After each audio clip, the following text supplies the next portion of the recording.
جی فاروق اوان صاحب.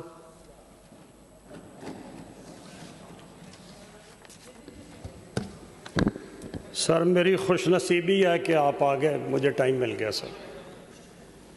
سر, I rise to move under Rule 256 of Rule of Procedure of the Provincial Assembly of Sindh to relax all relevant rules, and I may be allowed to move the following resolution. You are allowed. Thank you, sir.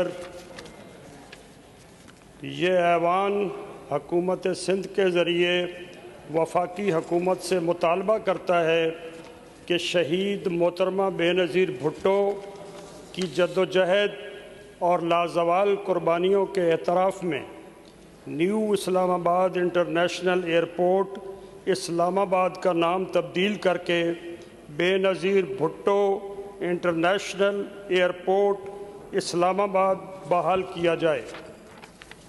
سر, واضح رہے کہ 2008 میں اس وقت کے وزیر اعظم پاکستان سید یوسف رضا گیلانی صاحب نے شہید محترمہ بھٹو کی گراں قدر خدمات کے اعتراف میں زیر تعمیر اسلام آباد انٹرنیشنل ایئرپورٹ کا نام بے نظیر بھٹو انٹرنیشنل ایئرپورٹ اسلام آباد رکھنے کا اعلان کیا تھا.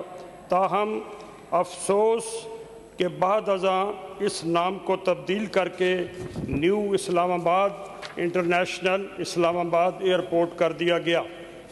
لہٰذا سندھ اسمبلی کا یہ معزز ایوان حکومت سندھ سے سفارش کرتا ہے کہ اس سلسلے میں وفاقی حکومت سے رابطہ کیا جائے اور اسلام آباد بین الاقوامی ایئرپورٹ کا نام جلد از جلد بے نظیر بھٹو انٹرنیشنل ایئرپورٹ رکھنے کے لیے ضروری اقدامات اٹھائے جائیں.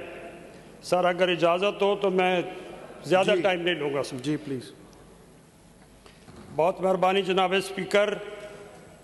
ایئرپورٹ, بندرگاہیں اور عجائب گھر قومی ورثہ ہوا کرتی ہیں اور یہ قومی ہیروز کے نام پہ ہوتی ہیں.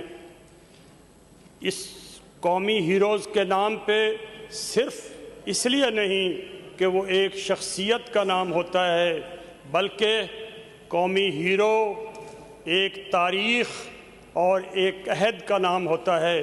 یہی وجہ ہے کہ ہم نے کراچی ایئرپورٹ کا نام قائد اعظم انٹرنیشنل ایئرپورٹ رکھا ہوا ہے اور لاہور ایئرپورٹ کا نام علامہ اقبال انٹرنیشنل ایئرپورٹ رکھا ہوا ہے. سر, اسی طرح پشاور کا ایئرپورٹ باچا خان ایئرپورٹ کہلاتا ہے. سر, بی بی شہید کروڑوں دلوں کی دھڑکن ہے. بی بی شہید کروڑوں دلوں پہ راج کرتی ہے. ان کی لازوال خدمات, ان کی لازوال قربانیاں کسی سے ڈھکی چھپی نہیں ہیں. سر, زمانہ معترف ہے ہماری استقامت کا. نہ ہم نے شاخ گل چھوڑی, نہ ہم نے قافلہ بدلا. راہ الفت میں گو ہم پہ بڑے مشکل مقام آئے, نہ ہم منزل سے باز آئے, نہ ہم نے راستہ بدلا. سر, بی بی شہید 8 اکتوبر 2008 کو اپنی جان ہتھیلی پہ رکھ کے یہاں تشریف لائی تھی.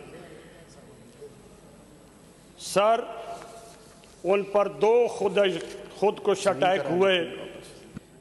ناچیز اس تفتیشی ٹیم کا ممبر بھی رہا ہے, لیکن ان تمام خطرات کے باوجود بی بی نے 27 دسمبر 2007 کو ایک جمہوری جد و جہد میں اپنی جان آفرین کے سپرد کر دی. بلکہ میں یہ کہوں کہ میں بکا نہیں, میں جھکا نہیں, میں چھپ چھپا کے کھڑا نہیں. جو ڈٹے ہوئے ہیں محاذ پہ, مجھے ان صفوں میں تلاش کر. سر, میں سمجھتا ہوں کہ اس معزز ایوان میں اس طرف کے بیٹھے ہوئے میرے معزز ممبران اور اس طرف کے میرے معزز ممبران اس قرارداد کو متفقہ طور پر منظور کریں گے اور ہم حکومت سندھ کے توسط سے وفاقی حکومت کو مجبور کریں گے کہ ہم لیٹ ہو گئے ہیں، اس قرارداد پہ فوری عمل کریں۔ سر، میں نے ٹائم بہت زیادہ لے لیا، لیکن یہ بڑا باذوق ایوان ہے، اس میں شاعر بھی ہیں، اس میں شاعرانہ مزاج کے لوگ بھی ہیں، اور اس ایوان کی کوئی تقریر شعر سے خالی نہیں ہوتی۔ اجازت دیں تو ناچیز دو لفظ بی بی کے شایانہ شان کہہ دے۔ حوادث سے الجھ کر مسکرانا میری فطرت ہے، مجھے بربادیوں پہ اشک برسانا نہیں آتا۔ ستم برداشت کر لینا ہماری خو سہی، لیکن کسی پہ ظلم ہوتا ہو تو چپ رہنا نہیں آتا۔ اور ازل سے رچ گئی ہے سر بلندی اپنی فطرت میں، مجھے بس ٹوٹنا آتا ہے، جھک جانا نہیں آتا۔ بہت مہربانی، بہت شکریہ۔